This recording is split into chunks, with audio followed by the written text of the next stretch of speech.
সৰুৰ পৰা অলপ খটাখুৰি আছিলো বাৰু দেই মানে ঘৰতো তেনেকুৱা কৰে মাৰ খাই নাই মা দেউতাৰ পৰাতো যথেষ্ট মাৰ খোৱাৰ কাৰণে চাগে আজি হেৰি হৈছে মানে যথেষ্ট মানে সেই সময়ত মা দেউতাই যি শিক্ষা দিছিল সেই এছাৰি কোবে আশা কৰোঁ আজিকালি নৱপ্ৰজন্মকো সেই এছাৰি কোবটো কিন্তু ল'ৰা ছোৱালীৰ প্ৰয়োজন আহি পৰিছে এতিয়া বৰ্তমান সময়ত প্ৰেম হৈছিলে নাই কেতিয়াবা বুলি তেনেকুৱা মানে ক'ব মানে হেৰি বুলি তেনেকুৱা নাছিল আৰু থাকে যিটো নৰ্মেলি আৰু ভাল লাগি যায় কেতিয়াবা ভাল লাগি যায় কেতিয়াবা থাকি যায় কিছুমান মানুহ জ্বলে সেই জ্বলাটো থাকে আৰু উপায় নাই সেইটো থাকিলেও তেওঁলোকে তেনেকুৱাকে থাকিব আমি আমাৰ আচলতে মই কোনোবা জ্বলাল নজ্বলা সেইটোলৈ নাচাওঁ সদায় নিজৰ গতিত গৈ থাকিব বিচাৰোঁ নিজে এটা মানে এটা লক্ষ্য কৰি লওঁ যিটো আমুক এটা নিজে যিটো ভাবোঁ সেইটোৱে কৰোঁ দীপক সন্দিকৈ তিতাবৰ পৰা MLA খেলিব নি ইলেকশ্যন তেনেকুৱা কোনো পৰিকল্পনা নাই যদি দলে টিকেট দিয়ে দিলে সময়ত দেখা যাব তেতিয়া আমাৰ এটা শ্লোগান হ'ব লাগে তিতাবৰ ৰাইজৰ আমি তিতাবৰ আমাৰ আৰু তিতাবৰক লৈ আমি গৌৰৱ কৰিব লাগে তিতাবৰ প্ৰতিটো অনুষ্ঠান জাকত জিলিকা হৈ উতলিব লাগে তিতাবৰ প্ৰত্যেকটো অনুষ্ঠান যাতে আমাৰ বিভীষিকাময় হ'ব নালাগে প্ৰত্যেকটো অনুষ্ঠান উন্নয়নৰ দিশে আগবাঢ়ি প্ৰত্যেকটি আমাৰ তিতাবৰ যিমানকেইটা অনুষ্ঠান আছে দল সংগঠন নিৰ্বিশেষে সকলো এক হৈ মানে তিতাবৰ সৰ্বাংগীন উন্নতিৰ কথা চিন্তা কৰিব লাগে তাৰে কামনা কৰিম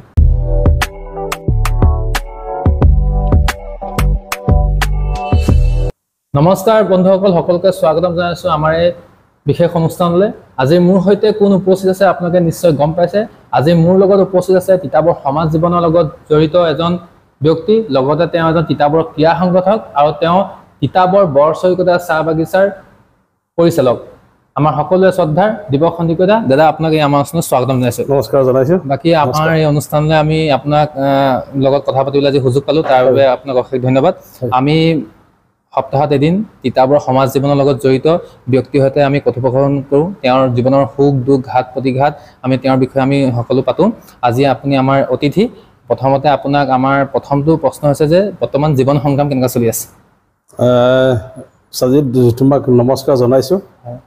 এই ভাদ মাহৰ প্ৰাকখনত ভক্তি ভৰা তোমাৰ চেনেলৰ জৰিয়তে সমূহ অসমবাসীলৈ ভক্তি ভৰা সেৱা যাচিছোঁ বৰ্তমান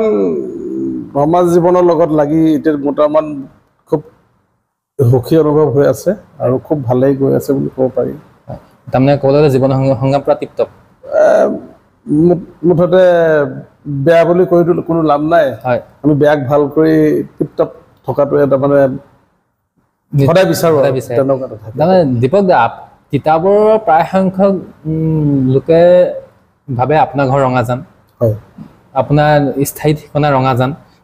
আচলতে আজি আপোনাৰ আমাৰ চেনেলৰ যোগেদি দৰ্শকে জানিব বিচাৰে যে আপোনাৰ ঘৰ ক'ত আপোনাৰ জন্ম ক'ত হৈছিল আজি জানিব বিচাৰিছে মোৰ ঘৰ তিতাবৰৰ পৰা 7 কিলোমিটাৰ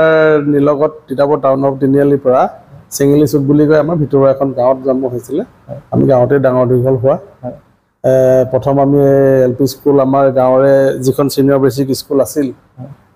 সেইখনতে আমি মানে আমাৰ প্ৰথম পাঠ তাতে আৰম্ভ কৰিছিলোঁ তাৰপাছত মই মাধৱপুৰ পদ্মা মহম্মদ উচ্চতৰ মাধ্যমিক বিদ্যালয় তাত পঢ়িছিলোঁ তাৰপাছত MRSত হায়াৰ ছেকেণ্ডেৰী আৰু তিতাবৰ কলেজতো তিতাবৰ নন্দনাথ শইকীয়া কলেজতে আপুনি যেতিয়া NN শইকীয়া কলেজত পঢ়িছিলে তাত হোষ্টেলত থাকিছে নে অহা যোৱা কৰিছিলোঁ ওচৰত আমি আৰু কিহে বাছত আমি সদায় চাইকেলে আহিছিলোঁ সেই সময়ত আমাৰ চাইকেলখনে খুব মানে এটা আশা হেৰি আছিল চাইকেল নিজৰ এখন থকা চাইকেল লৈ আমি অহা যোৱা কৰিছিলোঁ সেই আপোনাৰ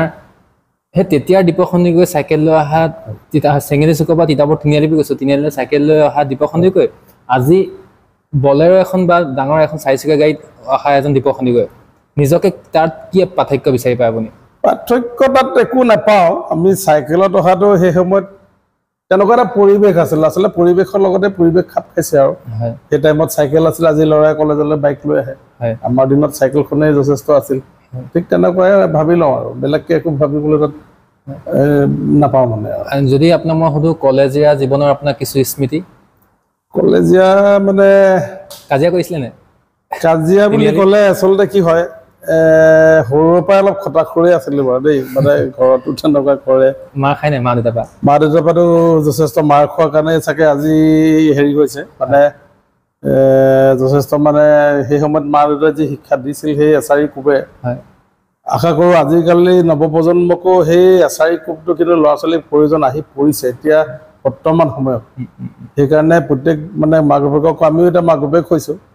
সেইটো কিন্তু কৰাটো প্ৰত্যেকগৰাকী অভিভাৱকৰ মাক বাপেকৰ মানে দৰকাৰ আছে বুলি মই ভাবোঁ কাৰণ এতিয়া যিটো সমাজ ব্যৱস্থা আহি গ'ল তাত মানে খুবেই দৰকাৰী বুলি মই অনুভৱ কৰোঁ যেতিয়া আপুনি কলেজত পঢ়ি আছিলে এন চকিয়াত আগতে থাকে ন যে আমি পাঁচটা আমাৰ এইটো এটা গেং পাঁচটা এইটো গেং তেনেকুৱা কিবা তেনেকুৱা আমাৰ আছিল আমি এমাৰ্চত থাকোঁতে মানে বহু কথাই আছে তোমাক এতিয়া খুলি কি ক'ম কিন্তু আমি মানে এনেকুৱা আছিলে পাঁচজন আমি সদায় লগত থাকোঁ পাঁচটাই আমি সেই থাকিলে মানে এটাই যদি চোলা বুটাম খুলি থাকোঁ পাঁচটাই চোলা বুটামটো মানে হাতৰ খোলা থাকে পেনৰো তেনেকৈ বোলে মানে সেই সময়ত আমি খুব মানে কেৰাটে মই টাইকোৱাণ্ডো কৰিছিলোঁ টাইকোৱাণ্ডো খেলিছিলোঁ টাইকোৱাণ্ডোত মই 93 পৰা একেধাৰে 97লৈকে টাইকোৱাণ্ডো মানে শিকি আছিলোঁ তেতিয়া সেই সময়ত আৰু কলেজীয়া কথা তেতিয়া আমি সেই মানে আমি পাঁচটা বহুনে পাঁচটাই তেনেকেই আমি মানে একেটা ষ্টাইলতে থাকিব খোজোঁ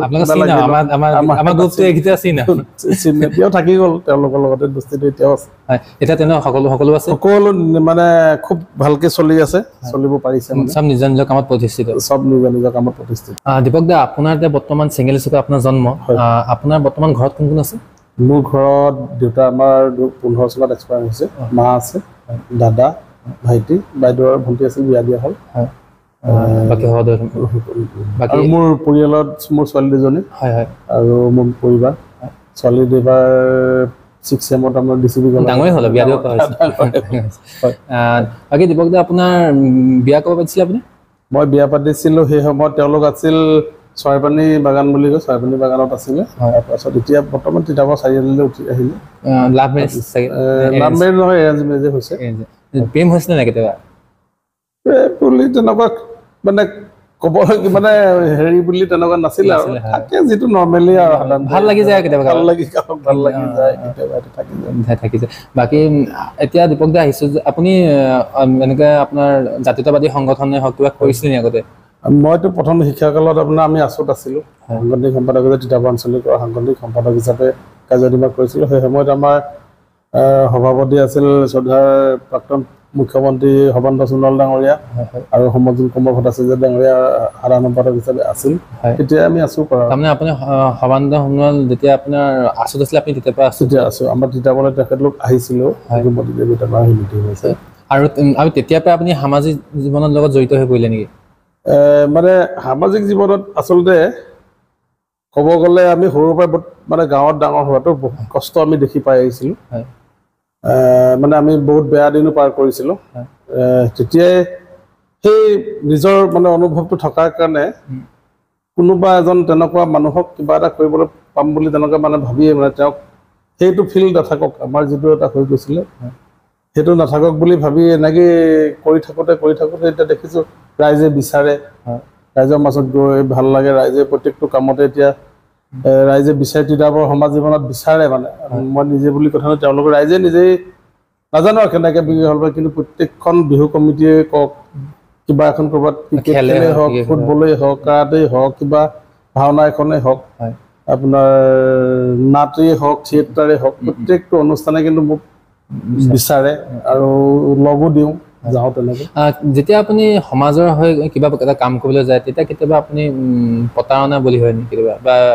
তেনেকুৱাতো মানে কিছুমানতো থাকেই প্ৰতাৰণা নহয় একচুৱেলি কিছুমান মানুহ জ্বলে সেই জ্বলাটো থাকে আৰু উপায় নাই সেইটো থাকিলেও তেওঁলোকে তেনেকুৱাকৈ থাকিব আমি আমাৰ আচলতে মই কোনোবা জ্বলাল নজ্বলা সেইটোলৈ নাচাওঁ সদায় নিজৰ গতিত গৈ থাকিব বিচাৰোঁ নিজে এটা মানে এটা লক্ষ্য কৰি লওঁ যিটো আমুক এটা নিজে যিটো ভাবোঁ সেইটোৱে কৰোঁ মই যদি আপোনাক সুধিব যাওঁ দীপক সন্দিকৈ বিশ্বাসঘাতকতা বলি হৈছেনে তেনেকুৱাতো মোৰ মনে ধৰা নাই এতিয়ালৈকে বিশ্বাসঘাতকতা এনেই আপোনাক কেতিয়াবা আপুনি গম নোপোৱাকৈ বা পঢ়ো কাৰণে এনেকুৱা কথা শুনিছে নি যে মোক আপোনাক কোনোবাই ইটিকিং কৰে কোনোবাই আপোনাক ঠাট্টা কৰে তেনেকুৱাতো থাকিবই তেনেকুৱাতো কয় সেইকেইটা কাম দিলে তোমাৰ কোনো কাম তুমি কেতিয়াবা আগবাঢ়ি যাব নোৱাৰি তেনেকুৱা বহুতে কয় বহুতে কিবা চাগে কয় কিন্তু সৎসাহস নাথাকে ন সন্মুখত কোৱা যেন আচলতে এইটো চূড়ান্ত মানে কাপোৰ খালি যিজন মানুহে আজি ধৰা আছে যে মই তোমাৰ বেয়াটো দেখি যেতিয়া সন্মুখত নকয় পাছফালে ক'ম সেইটো এটা চূড়ান্ত মানে কাপোৰ খালি আৰু যিহেতু আমি পুৰুষ সেই তেনেকুৱা মানে পুৰুষে পুৰুষত্বই ৰাখিব লাগে, কাপুৰুষ খেলি ৰাখিব নালাগে। আপোনালোক যেতিয়া গাঁৱত আপুনি আছিলে, গাঁৱৰ পৰা যেতিয়া তিতাবৰলৈ ওলাই আহিছিলে নগৰ অভিমুখে, তাৰপিছত তেতিয়া আপুনি যোনটো আপোনালোকে একতা, যোনটো আপোনাৰ একতা দুলে বান্ধ খাই আছে, যোনটো আপোনালোকে কাম কৰাৰ প্ৰয়াস বা কাম কৰাৰ আপোনাৰ ইচ্ছা, আজিৰ যুৱ প্ৰজন্মৰ মাজত সেইটো আছে বুলি আপুনি ভাবেনে? মানে আজি যুৱ প্ৰজন্মৰ সেয়ে কৈছে, যুৱ প্ৰজন্মই কিন্তু মানে সেই পুৰুষাটো পাহৰি গৈছে। মানে এতিয়া কিন্তু খুবেই প্ৰয়োজন আহি পৰিছে, মানে সময় পৰিস্থিতি যিটো আহিছে, নৱপ্ৰজন্মই কিন্তু নিজক মানে চলিবলৈ খুব মানে প্ৰয়োজন আহি পৰিছে। তেওঁলোকে নিজকে চম্ভালি লোৱা আৰু নিজকে তেওঁলোকে এই পৰিস্থিতিৰ লগত খাপ খুৱাই মানে হেৰি অলপ কষ্ট কৰিবলগীয়া কিন্তু নৱপ্ৰজন্মই আছে। আপুনি নিজকে সফল বুলি ভাবেনে আপোনাৰ জীৱন সংগ্ৰামত? জীৱন সংগ্ৰামত সফল মানে অতীতৰ তুলনাত চাবলৈ গ'লে এতিয়া মই সফল বুলিয়ে ভাবোঁ। আৰু ভৱিষ্যত কিবা পৰিকল্পনা আছে নেকি? ভৱিষ্যত তেনেকুৱা পৰিকল্পনা আহিলে যিটোৱে আহি থাকিব গৈ থাকিব, তেতিয়া পাৰ কৰি থাকিম আৰু চলি থাকিব। এতিয়া আমি আহিছোঁ যে আপুনি যিহেতু বৰ্তমান বৰচৈকতা চাহ বাগিচাৰ পৰিচালক, হয়, বৰ্তমান আপুনি তাতে এতিয়া কামত লাগি আছে। আপুনি এই যে চাহ বাগিচাখনৰ এই ক্ষেত্ৰত বা আপুনি কেনেকৈ জড়িত হৈ পৰিলে? মানে এইটোত মই এজন মানুহৰ নাম ল'বই লাগিব, আমাৰ দফলাটিং বাগানৰ এতিয়া ডাইৰেক্টৰ ছাৰ শশীকান্ত আদৰ্শীয়া ছাৰ। তেখেতে মোক টোকোলাই পঢ়িবৰ কাৰণে ৰেফাৰ কৰি দিছিল। আগতে টোকোলাই পঢ়িলেহে চাহ বাগানৰ কাম পায়। মই সেইটো আপোনাৰ 1996 চনতে টোকোলাইত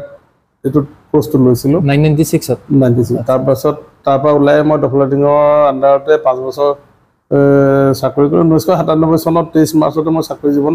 মানে চাহ বাগানৰ জীৱন আৰম্ভ কৰিছোঁ আৰু তেতিয়াৰ পৰা একাধাৰে কাম কৰি আছোঁ আৰু তাৰপৰা তেতিয়াতো এনে নৰ্মেলি কাম শিকাৰ নিচিনাকৈ আছিলে। তাৰপাছতে মই এছিষ্টেণ্ট হিচাপে কৰি থাকিলোঁ। তাৰপাছত তিয়কত উমাবাৰী বুলি বাগান এখন আছিলে, সেইখনতে মই ফিল্ড আৰু ফেক্টৰী চম্ভালিবলৈ পাইছিলোঁ। তাৰপাছৰ পৰা আহি এই বছৰেকত আজি 16 বছৰ দিনে আৰু এই ফিল্ড ফেক্টৰী চাই ইণ্ডাষ্ট্ৰিটো চলাই আছোঁ। যি কামেই নহওক আপুনি আজি এই ইণ্ডাষ্ট্ৰিটোৰ লগত জড়িত আছে, আমি সংবাদ মাধ্যমৰ লগত জড়িত আছোঁ বা আমি এনেকুৱা চেনেলৰ লগত জড়িত আছোঁ, বিভিন্ন মানুহ জড়িত আছে। মই আপোনাৰ হৈছে আপুনি এই ইণ্ডাষ্ট্ৰিৰ লগত জড়িত থকাৰ উপৰিও আপুনি OBC মৰ্চাৰ আপুনি গুৰু দায়িত্ব পালন কৰি আহিছে, লগতে আপুনি তিতাবৰ সমাজ জীৱনৰ লগত জড়িত আছে, লগতে আপুনি ক্ৰীড়া সংগঠক। সময় কেনেকৈ মিলাই, কেনেকৈ সময়টো আচলতে সময়টোত মানে কাম কৰাটো এটা আচলতে ছিষ্টেম। আমাৰ এতিয়া চাহ বাগিচাৰ কামত মানে আমাৰ ছিষ্টেমহে কাম কৰিব আৰু ছিষ্টেমৰ লগতে মানে এডমিনিষ্ট্ৰেটিভ যিটো বুলি কোৱা যায়, সেই এডমিনিষ্ট্ৰেটিভ যদি ভালকৈ শুদ্ধভাৱে থকা যায়, তেতিয়া আপুনি মানে চব বস্তু চিজিল হৈ থাকে। আৰু ৰাজনীতিৰ ভাজত কাবলৈ গ'লে মানুহৰ মন এটা লাগিব, মানে মন থাকিলে সকলো কৰিব পাৰি, মানে তাত নিয়াৰিকৈ সকলো কাম তেনেকৈ মিলাই কৰিব পৰা যায়। এইটোত একো তেনেকুৱা অসুবিধা মই দেখা পোৱা নাই। আজি মই সক্ৰিয়ভাৱে 2010 চনৰ পৰাই আমি ভাৰতীয় জনতা পাৰ্টীত কাম কৰিছিলোঁ। যি সময়ত আমি ভাৰতীয় পাৰ্টী জইন কৰিছিলোঁ সেই সময়তো তিতাবৰ মানে সেই সময়ত মুখ্যমন্ত্ৰী তিতাবৰ পৰাই আছিলে। তেতিয়াতো আমাক হাঁহে মানুহে যে এইকেইটা বিজেপি কৰিছে। তেতিয়াতো আজি গৈ পেলাই বিজেপিৰ ভোটাৰ সংখ্যা আপুনি গমেই পাইছে। হয়, আমি ইয়াত জিকিব পৰা নাই, ইয়াত জিকিব নোৱাৰা যথেষ্টকেইটা কাৰণ আছে, কিন্তু সদস্যই গৈ বা আমাৰ মানুহে গৈ কাম কৰি আছে। আপুনি যদি ক'লে যে জিকিব পৰা নাই, মই আপোনাক এটা কথা জানিব বিচাৰিছোঁ, চিপৰাং মৰা যোনটো ৰাজনীতি বুলি যে কয়, এইটো চলি আছে? চিপৰাং বুলি নাভাবোঁ আচলতে। চিপৰাং কোনো চিপৰাং মাৰি কোনো কাৰোবাৰ এজনক হৰুৱাব নোৱাৰে। প্ৰথম কথা হ'ল, যিগৰাকী ব্যক্তি নিজৰ মাজত যেতিয়া কনফিডেঞ্চ নাথাকে আৰু ৰাইজক কনফিডেঞ্চ ক'ৰ পৰা দিব? যিজন মানুহৰ কনফিডেঞ্চেই নাথাকে আৰু সেইজন মানুহৰ ৰাইজক কেনেকৈ কনফিডেঞ্চ লাগিব? প্ৰথম কথা হ'ল, ৰাজনীতিলৈ আহিলে মানে নিজৰ কনফিডেঞ্চ লাগিব। মোৰ কনফিডেঞ্চ, আপোনাৰ কনফিডেঞ্চ দেখি আৰু 10জনে অনুপ্ৰাণিত হৈ সেই 10জনৰ পৰা চেঞ্জ চিষ্টেমত গৈ পেলাই তেতিয়াহে কিবা এটাত কাম কৰিব লাগিব আৰু মন লাগিব। কোনো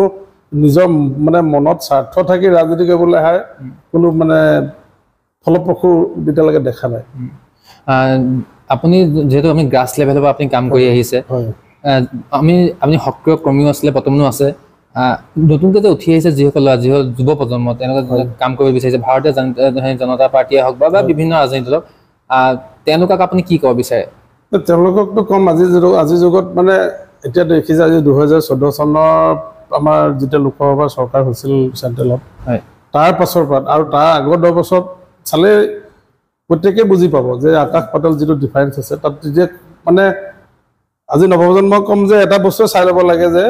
আগৰ কি আছিল আৰু এতিয়া কি হৈছে এইটো মই নকওঁ যে আমাৰ দললৈ দূৰ মাৰি আহা তুমি এইটো ভাল কৰিলে ভাল নকৰিলে নহয় আমি কাৰোবাক বদনাম দিব নাযাওঁ মানে কৰ্ম দেখি আমাৰ ভাৰতীয় জনতা পাৰ্টি যিখিনি এটা মানে ৰাইজৰ গতি দিয়া এটা যিটো কাম কৰি গৈছে সেই আৰু আগে কংগ্ৰেছ গভৰ্ণমেণ্টে কৰি যোৱা যিখিনি কাম তাৰ মাজত আকাশ পাতাল ফৰক আছে সেইকাৰণে প্ৰত্যেকজন মানুহে নিজে বুজিব আজি হয়তো কোনোবাই দেখাত কোনোবাই আজি হয় ভাৰতীয় জনতা পাৰ্টিৰ বহুত কৰ্মীৰ মুখত আমি শুনি পাওঁ ইতিমধ্যে আপোনালোকে শুনিছে যে আমি একো পোৱা নাই কিন্তু সেইটো একদম আটাইতকৈ চূড়ান্ত মানে মিছা কথা কোৱা হ'ব একো পোৱা নাই নহয় আপোনাৰ কৰ্মীজন ভাৰতীয় জনতা পাৰ্টি যেতিয়া জইন কৰিছে তেওঁ সেৱক হিচাপে আহিছে সেৱক হিচাপে আহি কিবা বিচাৰি পাম বুলি সেইটো কথা নহয় আজি আমি সেই পোৱা নোপোৱাখিনি ক'ত আছে আপুনি প্ৰত্যেকজন আপুনি চাওক যিজন মানে আমাৰ গাঁৱৰ মানুহ এজনে চাওক যিজনে আজি ল'ৰাটোক উচ্চ শিক্ষাৰ কাৰণে কলেজত নাম লগাবৰ কাৰণে পইচা নাছিল কিন্তু আজি ভাৰতীয় জনতা পাৰ্টিক আপুনি ভোট দি সহায় চৰকাৰখন কৰাৰ কাৰণে সেই অভিভাৱকজনৰ ল'ৰাটো আজি বিনামূলীয়াকৈ পঢ়িছে ৰেচন কাৰ্ড থকাজনে আজি কোনো কাৰণতে পইচা দিবলগীয়া হোৱা নাই তেওঁ ফ্ৰীকৈ পঢ়িছে সেই আমাৰ দুখীয়া আজি যদি মেট্ৰিক ভালকৈ পাছ কৰা এগৰাকী ছোৱালীজনী আজি আমাৰ গাঁও অঞ্চলৰ পৰা মানে আজি কলেজবিলাক সাধাৰণতে চহৰ অঞ্চলতে থাকে সেই চহৰলৈ আহিবলৈ এখন গাড়ী নাথাকে কাৰণে আজি চৰকাৰখনে তেওঁক এখন স্কুটি প্ৰদান কৰিছে আমি মানে আচলতে কৰ্মীবিলাকে কি হয় সেইবোৰত সান্তনা ল'ব লাগে আমি পোৱা নোপোৱা কথা যোৱাতকৈ মানে আমি সেই পোৱা নোপোৱা বেদনাটো তাত মুখিমুখি কৰিব লাগে কাৰণ কেলৈ আমাৰ জৰিয়তে চৰকাৰখন অহাৰ কাৰণে সেই ছোৱালীজনীয়ে আজি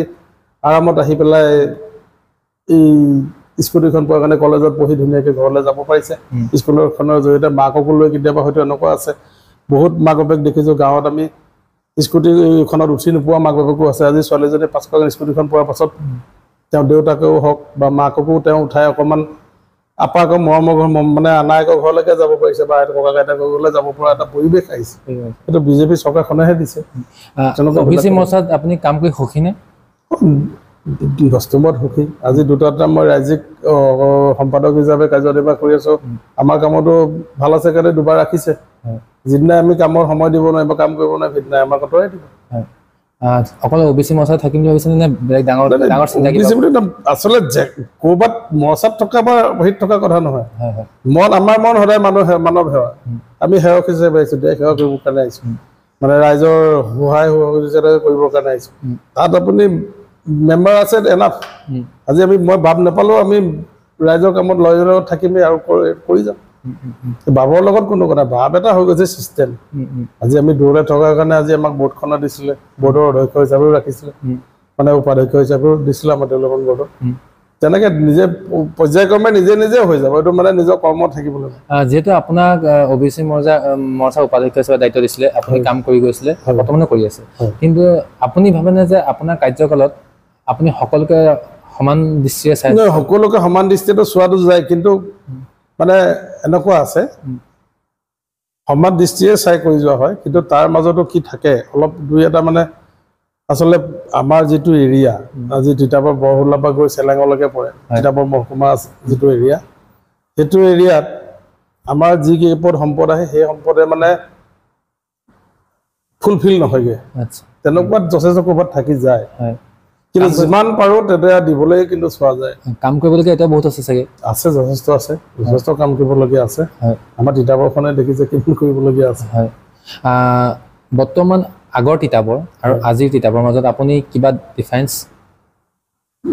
আমিতো চাওক জেনুইনলিতো অলপ ডেভেলপমেণ্টতো আহিবই লাগিব কিন্তু যিটো হ'ব লাগিছিলে সেইটো হৈছে বুলি মোৰ মনে নাই ধৰা কাৰণ আমি আমাৰ দেখিলোঁ বৰ্তমানে আপুনি তিতাবৰ চাব কেইটামান মানে বস্তু আজিলৈকে কোনো কাণ দিয়া দেখা নগ'ল আমি ইতিমধ্যে জনাইছোঁ এইবিলাক কথা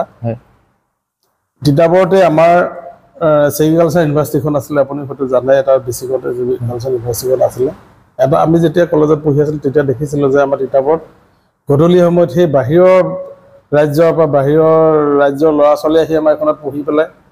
এই চেৰিকালচাৰখনৰ নাম আছিলে বা আমাৰ বেলেগ বেলেগ জিলাৰ পৰা আহি পেলাই তিতাবৰত এটা পৰিৱেশ দিছিলে পঢ়া আমি থাকোঁতে দেখিছিলোঁ কিন্তু আমাৰ ইয়াত কেনেকে কি হৈ গ'ল মুখ্যমন্ত্ৰী 3 বছৰ ইয়াৰ পৰাই পালো এতিয়া এমএলএও আমাৰ তিতাবৰৰে কিন্তু তেওঁলোকে সদনত উত্থাপন কৰিছে নাই নাজানো সেইখন কিন্তু কাৰ্যক্ষম কৰা মই দেখা পোৱা নাই আৰু এতিয়া বৰ্তমানে চেগ্ৰিকালচাৰ যে ল'ৰাই পঢ়ি পেলাই ওলাই যাব পাৰিছে বুলি মই দেখা নাই তাৰ দ্বিতীয়তে আমি যেতিয়া ছাত্ৰ সন্থা আছিল আমাৰ তেতিয়া এটাই দাবী আছিল আমি তিতাবৰ মহকুমা বিচাৰি আছিলোঁ পূৰ্ণাংগ মহকুমাখন আমাক দিলে কাগজে কলমে মহকুমাখন হ'ল কিন্তু পূৰ্ণাংগ মহকুমাখন আজিও 3বাৰ মুখ্যমন্ত্ৰী থকাৰ পাছত তিতাবৰত লাজৰ বিষয় এইটো পঞ্জীয়নৰ কাৰ্যত মানে এখন জেল নহ'লে কেতিয়াও পূৰ্ণাংগ মহকুমা নহয় তিতাবৰ জেলখনকে দিব নোৱাৰিলে মহকুমাটোৱে তিতাবৰ কাগজে কলমে আছে মহকুমাটো পূৰ্ণ পৰ্যায়ত লৈ যাব নোৱাৰিলে তাৰপাছত আছে আমাৰ মানে চক তিতাবৰ বিশেষকৈ আপুনি কৃষি প্ৰধান এৰিয়া প্ৰত্যেকে কৃষিৰ ওপৰতে জড়িত হৈ খায় আমাৰ খেতি মাটি খেতি কৰিয়ে সকলোৱে খায় আমি খেতি কৰিয়ে খাইছোঁ আৰু সেই খেতি কৰিব সুবিধাৰ কাৰণে যোৰহাট ডিষ্ট্ৰিক্টত এখন এগ্ৰিকালচাৰ ইউনিভাৰ্চিটি আছে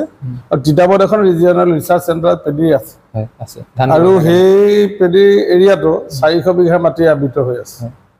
আৰু আপুনি মন কৰিব 400 বিঘাৰ যেতিয়া যদি উন্নত মানৰ বীজ তিতাবৰ 400 বিঘা মাটি যদি 400 বিঘাৰ বীজ উৎপাদন কৰিব পৰা যায় মই ভাবো তিতাবৰে নহয় আমাৰ মানে এটা সাইড মানে অসমখনৰ এটা সাইডৰ সিড হৈ নতুন নতুন প্ৰজাতিৰ মানে ধান উলে প্ৰডাকশন বেছি কৰি মানে কৃষিৰ ওপৰতে মানে আমাৰ বহুত মানুহ স্বাৱলম্বী হ'ব পৰা এটা সুবিধা আছে কিন্তু তেনেকুৱা হোৱা যেন লগা নাই আজিলৈকে মই 400 বিঘাটো নতুন চেল দেখা নাই কিন্তু এদিন পাতে 5 ছেপ্টেম্বৰ নে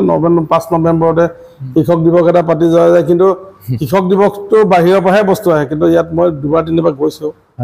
কিন্তু তেওঁলোকৰ কৃষিৰ পৰাই যে তাতে উৎপাদন কৰিব পাৰে কিন্তু তাত মই সেই বিশেষ দেখা নাই পোৱা এনে এটা মেলা হয় ভোজ ভাত হয় মিনিষ্টাৰো আহে কিবা আহে কিন্তু তেনেকুৱাবিলাক কথা আজি আমাৰ বিধায়কজনে মই উপস্থাপন কৰা দেখা নাই বিধানসভাত কিন্তু জৰুৰী আছে এইবিলাক সেইকেইটা হেড বস্তু আমাৰ চাবলগীয়া আছে এইবোৰ কৰিলেহে তিতাবৰখন ডেভেলপ হ'ব বুলি ভাবি নহ'লেতো পকা ৰাস্তা লাইন থাকিব ৱেষ্ট থাকিব এইটো এইবিলাকতো কৰিবই লাগিব এইটো পেট্ৰনামেটিক ঘটনা এইটো কৰিবই লাগিব আৰু সেইকেইটা কৰিলে আমি যথেষ্ট ল'ৰা ছোৱালী তাত ইনভলভ হ'ব পাৰিব আৰু কৃষিৰ প্ৰতি তেতিয়াহে নতুন দেখুৱাই দিলে কৃষিৰ প্ৰতি ল'ৰা ছোৱালী আকৰ্ষিত হ'ব আৰু আমাৰ আপুনি দেখে লাইট বচা পথাৰ হওক বৰহোলাৰ পথাৰ হওক আমদৈ পথাৰ হওক আমি আমাৰ মানুহবোৰে 3 মাহৰ খেতি এটা কৰি 6 মাহ পেলাই থওঁ তাত আমি কেনেকৈ 3টা খেতি কৰি ল'ৰাবোৰক আপগ্ৰেড কৰিব লাগিব আমি প্ৰথমে ল'ৰাবিলাকক যুৱ প্ৰজন্মক খেতিৰ প্ৰতি যাবৰ বাবে মই এইটো নকওঁ যে সবক খেতি কৰিবলৈ যিসকলে খেতি কৰি জীয়াব লাগিব মানে চবেইতো চাকৰি নাপাব তেওঁলোকক মানে আমি সেই তেনেকুৱা বস্তুবিলাক যোগাৰ কৰি দিব লাগিব জলসিঞ্চনৰে কওক ট্ৰেক্টৰে কওক তেওঁলোকক 3টা খেতিত মানে কেনেকৈ লগাই দিব পৰা যাব আজি আপুনি পৰিস্থিতি দেখা পাইছে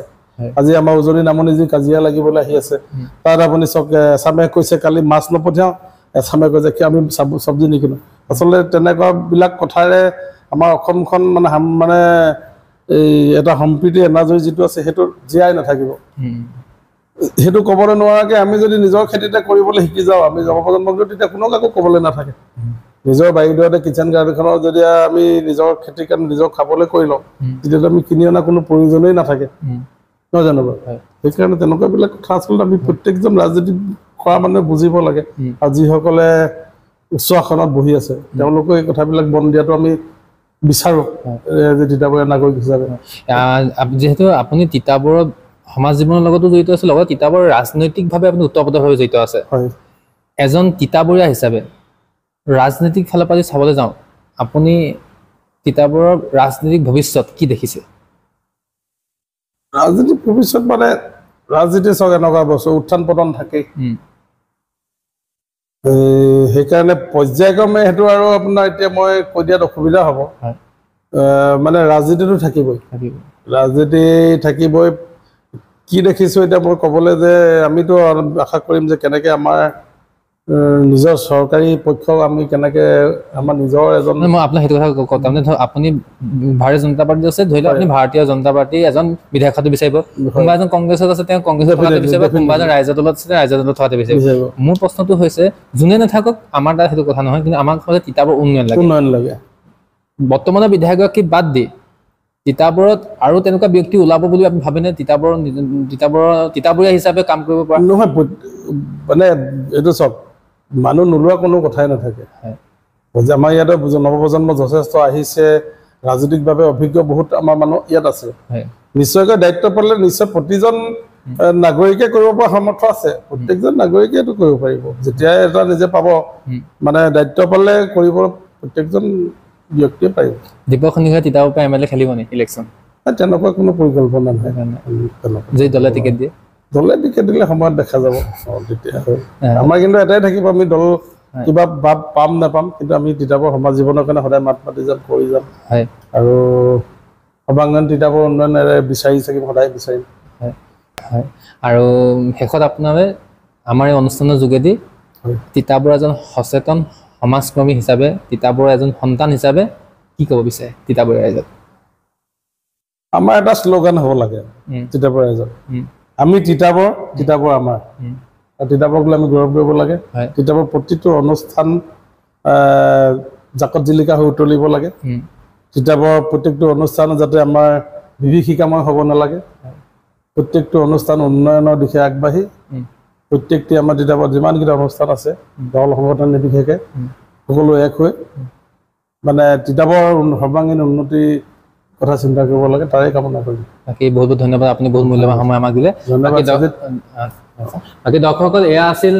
আমাৰ অতিথি যদি ভিডিঅ'টো চাই ভাল পালে লাইক আৰু শ্বেয়াৰ কৰিবলৈ নাপাহৰিব ধন্যবাদ